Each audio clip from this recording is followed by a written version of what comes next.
किसी शहर के रेलवे स्टेशन पर एक भिखारी रहता था। वो वहां आने जाने वाली रेलगाड़ियों में बैठे यात्रियों से भीख मांगकर अपना पेट भरता था। एक दिन जब वह भीख मांग रहा था तो सूट बूट पहने एक लंबा सा व्यक्ति उसे दिखा। उसने सोचा कि यह व्यक्ति बहुत अमीर लगता है, इससे भीख मांगने पर यह मुझे जरूर अच्छे पैसे देगा। वह उस लंबे व्यक्ति से भीख मांगने लगा। भिखारी को देखकर उस लंबे व्यक्ति ने कहा, तुम हमेशा मांगते ही रहते हो, क्या कभी किसी को कुछ देते भी हो?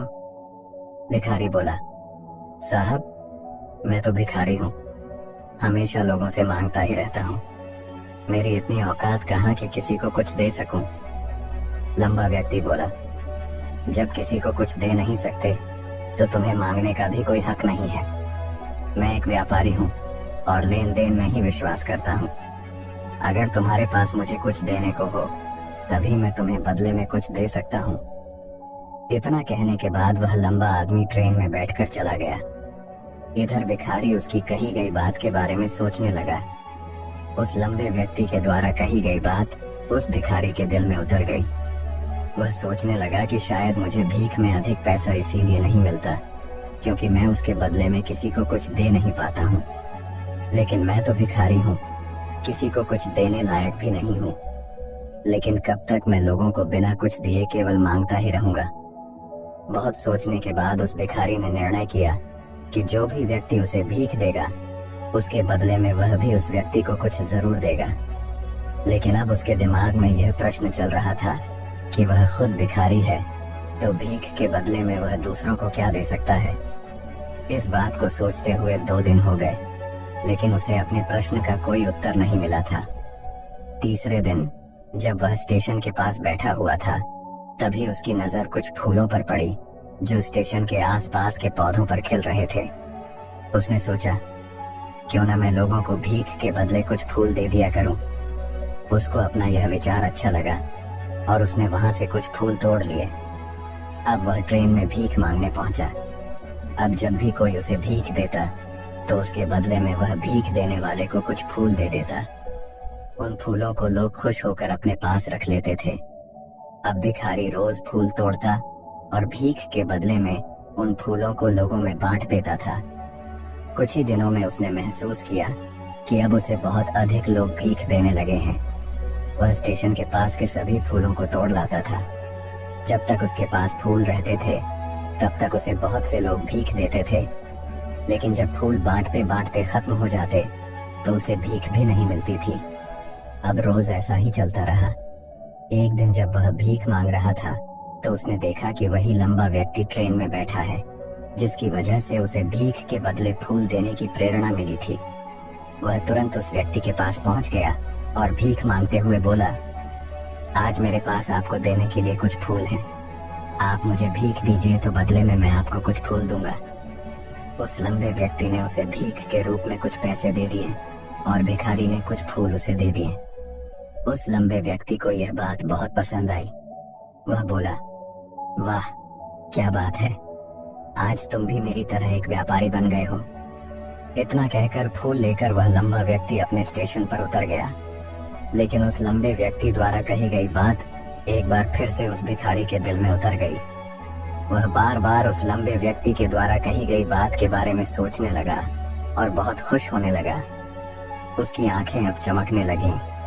उसे लगने लगा कि अब उसके हाथ सफलता की वह चाबी लग गई है जिसके द्वारा वह अपने जीवन को बदल सकता है। वह तुरंत ट्रेन से नीचे उतरा और उत्साहित होकर बहुत तेज आवाज में ऊपर आसमान की तरफ देखकर बोला, मैं भिखारी नहीं हूँ, मैं तो एक व्यापारी हूँ, मैं भी अमीर बन सकता हूँ। लोगों ने उसे देखा तो सोचा कि शायद यह भिखारी पागल हो गया है और अगले दिन से वह भिखारी उस स्टेशन पर फिर कभी नहीं दिखा।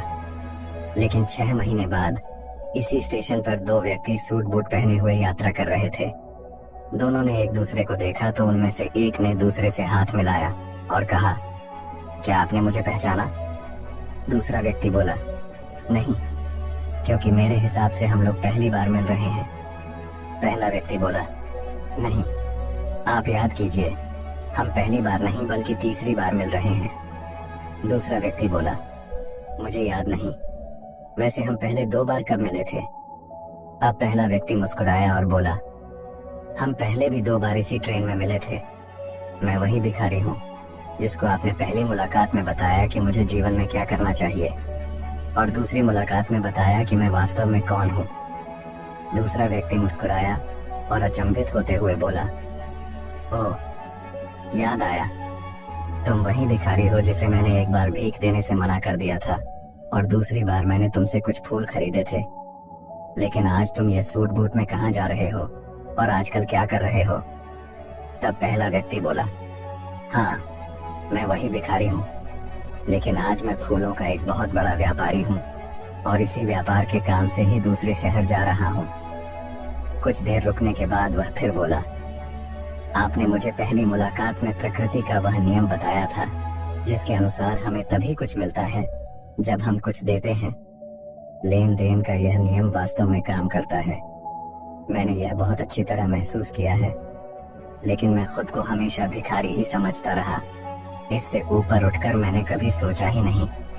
और जब आपसे मेरी दूसरी मुलाकात हुई तब आपने मुझे बताया कि मैं एक व्यापारी बन चुका हूँ। अब मैं समझ चुका था कि मैं वास्तव में एक भिखारी नहीं बल्कि व्यापारी बन चुका हूँ। मैंने समझ लिया था कि लोग मुझे इतनी भीख क्यों दे रहे हैं, क्योंकि वह मुझे भीख नहीं दे रहे थे बल्कि उन फूलों का मूल्य चुका रहे थे। सभी लोग मेरे फूल खरीद रहे थे क्योंकि इससे सस्ते फूल उन्हें कहाँ मिलते। मैं लोगों की नजरों में एक छोटा व्यापारी था, लेकिन मैं अपनी नजरों में एक भिखारी ही था। आपके बताने पर मुझे समझ आ गया कि मैं एक छोटा व्यापारी हूँ। मैंने ट्रेन में फूल बांटने से जो पैसे इकट्ठे किए थे उनसे बहुत से फूल खरीदे और फूलों का व्यापारी बन गया। यहाँ के लोगों को फूल बहुत पसंद है और उनकी इसी पसंद ने मुझे आज फूलों का एक बहुत बड़ा व्यापारी बना दिया।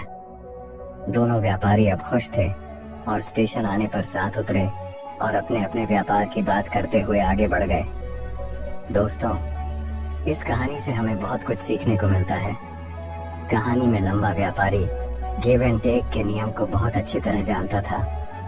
दुनिया के सभी बड़े व्यापारी इसी जीवन के नियम का उपयोग करके सफल हुए हैं।